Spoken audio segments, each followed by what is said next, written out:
Hello साथियों, नमस्ते। Select IQ में आपका स्वागत है। कैसे हैं आप? हम आशा करते हैं आप स्वस्थ होंगे, मस्त होंगे, मन लगा के पढ़ाई तो कर ही रहे होंगे। जैसा कि हम एक श्रृंखला चला रहे हैं जिसमें उत्तर प्रदेश के बारे में संबंधित विषयों पर हम अध्ययन कर रहे हैं, जिसमें हम उत्तर प्रदेश के इतिहास को अभी तक समझ रहे हैं। उसमें हम मुगल कालीन भारत उत्तर प्रदेश के बारे में पढ़ चुके हैं। उसके आगे हम बढ़ रहे हैं 1857 के विद्रोह के बारे में पढ़ लिए। इसका एक पार्ट इसमें हमने 1857 की क्रांति के लिए हमने दो पार्ट में इसको पढ़ाया है। पहले हमने उसका एक भूमिका देखी, किस तरीके 1757 से लेकर 1857 100 साल लगे इस विद्रोह के बीच में जो घटनाएं घटी, कैसे क्या चीजें, प्लासी का युद्ध होता है, बक्सर का युद्ध होता है, कैसे क्या कहते हैं अंग्रेज का एक शासन होता है, पश्चिमी पूर्वी भारत में कैसे एक विस्तार हो रहा है अंग्रेजों का, ईस्ट इंडिया कंपनी कैसे अपना वर्चस्व स्थापित कर रही है, कौन कौन से नीतियां ला रहे हैं, इन सबको समझा। उसी के आगे आज हम समझेंगे कि उत्तर प्रदेश में 1857 की क्रांति में वह कौन से स्थान थे जहां से लोगों ने नेतृत्व किया। उसके साथ ही साथ देखेंगे कि इसके क्या कारण रहे, और एक उसमें बात हम समझेंगे कि इसके क्या परिणाम रहे। वनडे कॉम्पिटिटिव हो चाहे आपका जो भी एग्जाम हो, यहाँ से एक क्वेश्चन आपको पेपर में मिल ही जाता है।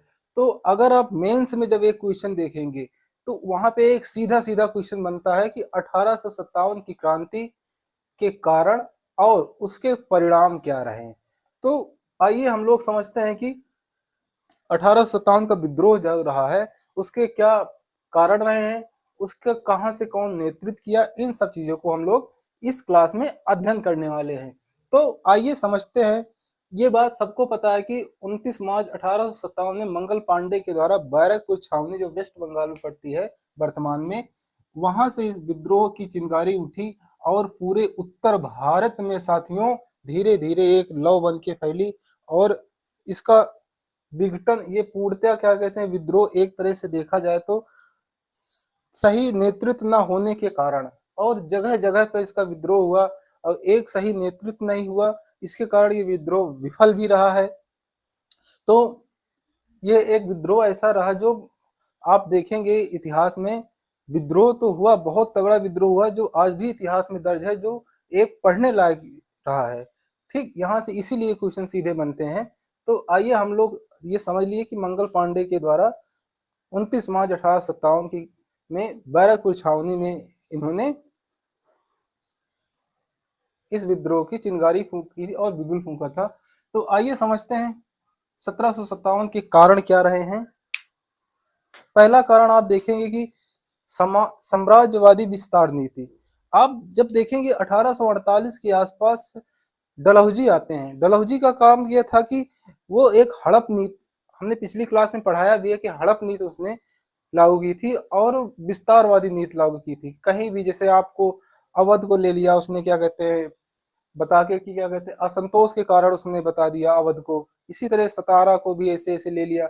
इसी तरीके आप एक चीज और उसमें देखेंगे कि डलहौजी जो है दंतक पुत्र को लेने से भी स्वीकार, अर्थात दंतक पुत्र का मतलब कि गोद लेने की प्रथा को भी खत्म कर दिया था कि आप गोद नहीं ले सकते। इसीलिए रानी लक्ष्मीबाई यहाँ पे विद्रोह हुआ था। झांसी का विद्रोह इसी कारण हुआ था, जो मेन कारण रहा है कि झांसी पर वो अंग्रेज फिर कब्जा करना चाहते थे, तो झांसी की रानी लक्ष्मीबाई ने इसमें विद्रोह किया था। ठीक, तो पहला हमारा कारण समझ गए आप, साम्राज्यवादी विस्तार नीति थी। अंग्रेज तो शुरू से चाहते थे हमारा विस्तार हो पूरे उत्तर भारत में, पूरे भारत में विस्तार हुआ। बक्सर का युद्ध हुआ तब वो विस्तार कर रहे हैं, ऐसे धीरे धीरे वो अपना विस्तार कर ही रहे हैं। 1857 के आते आते कई सारे चार्टर्ड एक्ट आ चुके हैं, कई सारे रेगुलेटिंग एक्ट आ चुके हैं और कई सारे गवर्नर बदले जा चुके हैं, यहाँ तक कि भारत का गवर्नर जनरल घोषित किया जा गया। ठीक, अब इसके आगे देखते हैं कि साम्राज्य का विस्तारवादी नीति होगी, पहला कारण था। दूसरा कारण आता है धार्मिक सामाजिक। धार्मिक और सामाजिक कारण ऐसे थे।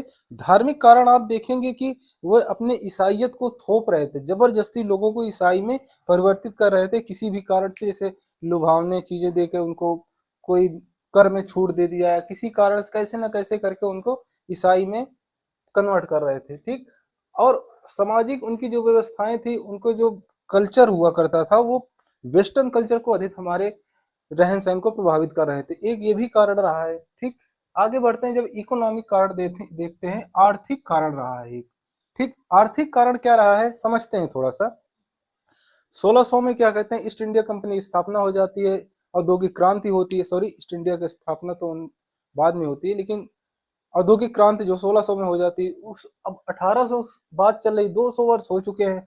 तब भैया यहाँ पे क्या कहते हैं, औद्योगिक क्रांति हो चुकी है। अब हमारे यहाँ उत्तर भारत में नए नए टेक्सटाइल कपड़ा वगैरह आ रहे हैं, जो वेस्टर्न एरिया से आ रहे हैं। जो खादी उद्योग है वो कम होता चला जा रहा है, उसका कोई वैल्यू नहीं रह गई है। तो ये कारण ये भी रहा कि जो रूरल इकोनॉमिक है वो डिस्टर्ब हो रही थी। तो इकोनॉमिक कारण पड़े वहां पे, आपके कारण बना। और टैक्स में जो कृषि हुआ करती है, तो टैक्स में वृद्धि कर रहे थे। ठीक, आगे बढ़ते हैं, एक सैन्य कारण देखते हैं। सैन्य कारण इन द सेंस आप देखेंगे कि रैंक को लेके, जब बहुत ही कम लोगों को जो रैंक मिलती थी, वो अच्छी रैंक जो थी वो यूरोपीय लोगों को मिला करती थी, अंग्रेज लोगों को ही मिला करती थी। भारतीय लोगों को उस रैंक तक नहीं ले जाया जाता था। एक कारण ये भी रहा है। ठीक, और जो तत्कालिक कारण है, जो सबको पता है, जो चर्चित कारण रहा है, वो कारण ये रहा है कि नई एनफील्ड गन आई हुई थी लॉर्ड कैनिंग के शासनकाल में। नई जो इनफील्ड गन थी वह सुअर और गाय की चर्बी से बनी हुई थी, जिसको दांत से खींचना पड़ता था, जिसमें मुस्लिम भाई और हिंदू भाई दोनों की धार्मिक आहत होती थी। इसलिए ये एक तत्कालिक कारण बना, जिसके कारण ये विद्रोह तेजी से बढ़ा और आगे चल के 1857 की विद्रोह कहलाया, जिसे मंगल पांडे सर्वप्रथम इस विद्रोह के जनक माने जाते हैं। मंगल पांडे बैरकपुर छावनी में विद्रोह कर देते हैं, वहां का जो गवर्नर, सॉरी, वहां का जो कप्तान रहता है उसको गोली मार देते हैं। 9 अप्रैल के आते आते इनको फांसी दे दी जाती है। जैसे इनको फांसी दी जाती है, विद्रोह पूरी आग पकड़ लेता है। फिर धीरे धीरे ये विद्रोह उत्तर भारत में पूरे में फैल जाता है। तो अब ये समझ लेते हैं हम लोग कि उत्तर प्रदेश में कौन कौन से स्थान से कौन कौन लोग थे। ठीक, हम उत्तर प्रदेश के बारे में पढ़ रहे हैं, इसीलिए इन सब चीजों पे अध्ययन कर रहे हैं। अन्यथा अगर हम पूरा भारत का पढ़ेंगे तब भारत का देख लेंगे। ठीक, क्योंकि कुंवर सिंह बिहार से थे, बहुत फेमस व्यक्ति थे, इसलिए हमने यहाँ पे ऐड नहीं किया है। तो मथुरा से देवी सिंह थे, झांसी से सबको पता है रानी लक्ष्मीबाई थी, इनका जो दमन इनको दबा रहे थे वो कंपवेल थे। मेरठ से कदम सिंह हुआ करते थे। बरेली से खान बहादुर थे, बहुत फेमस व्यक्ति थे वहाँ के। लखनऊ से बेगम हजरत महल थी। कानपुर से नाना साहब थे, तात्या टोपे थे, अजीमुल्ला साहब थे, जहाँ से हम क्लास ले रहे हैं। फैजाबाद से मौलवी अहमदुल्ला साहब थे, और गोरखपुर से आप देखेंगे गजाधर सिंह थे। ये कुछ नेतृत्व रहा है जो हमने मैप के माध्यम से आपसे बताया कि अगर हम ऐसे लिख देते तो आपको थोड़ा कंफ्यूजन रहता है समझने में। ऐसे आपको थोड़ा सा मैप की भी प्रैक्टिस हो जाएगी, कौन चीज कहाँ चीजें हैं। अगर आप पेपर एग्जाम मेंस में अगर कहीं क्वेश्चन आ जा रहा है, अगर ऐसे आप शार्ट में कहीं किनारे कॉपी में ऐसे बना के दिखा देंगे तो बहुत अच्छा ही इम्पेक्ट पड़ेगा एग्जामिनर पर। ठीक, अब ये समझ लेते हैं इसके परिणाम क्या रहे हैं। 1857 की बात है। 1857 के बाद आता है 1858 का भारत चार्टर्ड एक्ट आता है, जिसमें भारत में वायस राय आ गए थे। वायस राय, अब ये सीधा ब्रिटिश की रानी विक्टोरिया के हाथ में शासन चला जाएगा, और यहाँ पे राज्य सचिव का एक पद नियुक्त किया गया, राज्य सचिव का। ठीक, भारत में एक राज्य सचिव होगा, उसके ऊपर वायसराय होंगी, उसके ऊपर विक्टोरिया होंगी। इस विद्रोह में एक नारा और दिया गया था कि हम सिर्फ रानी के गुलाम रह सकते हैं, अंग्रेजों के नहीं। बात वही है भाई, चाहे कान इस तरफ से पकड़ो चाहे इस तरफ से, चीजें तो वही, नेतृत्व तो वही कर रही हैं। लेकिन हमारे जो लोग थे वो कह रहे थे कि हम रानी के गुलाम हो सकते हैं, अंग्रेजों के नहीं। ठीक, तो ये हुआ। फिर उसके बाद थोड़ा सा सैन्य में सुधार हुआ। सैन्य में सुधार ये हुआ कि इंडियन जो लोग थे उनकी भर्ती कम कर दी गई, और जो ब्रिटिश लोग थे उनकी वैकेंसी थोड़ा ज्यादा थी। ऐसे थोड़ा टैक्स वगैरह में कंसेशन हुआ। यही सब छोटे मोटे सुधार हुए थे बस।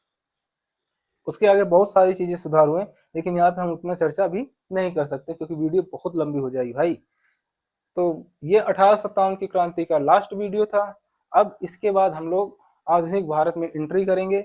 यानी कि आधुनिक उत्तर प्रदेश के बारे में संबंधित जो भी घटनाएं घटी रही होंगी उन सबको हम धीरे धीरे छोटे छोटे टुकड़ों में अध्ययन करते चलेंगे, क्योंकि हम इंडियन हिस्ट्री नहीं पढ़ रहे हैं, उत्तर प्रदेश से को जानो के बारे में एक नई श्रृंखला जो हमने चलाई है, उत्तर प्रदेश के संबंधित जो भी पहलू हैं उन पे हम संबंधित चर्चा कर रहे हैं। हिस्ट्री का टॉपिक है, हिस्ट्री में हमने प्राचीन भारत उत्तर प्रदेश के बारे में पढ़ा, मध्यकालीन उत्तर प्रदेश के बारे में पढ़ा, मुगल के बारे में पढ़ा। अब आगे हम जब आए 1857 की क्रांति, अब इसके आगे हम बढ़ेंगे, आधुनिक भारत के उत्तर प्रदेश के बारे में समझेंगे। उम्मीद करते हैं साथियों चीजें समझ में आ रही होंगी, अच्छी लग रही है तो शेयर सब्सक्राइब करना ना भूलें, लाइक जरूर कर दिया करें और अपना सजेशन अपना ओपिनियन आप कमेंट में जरूर किया करें।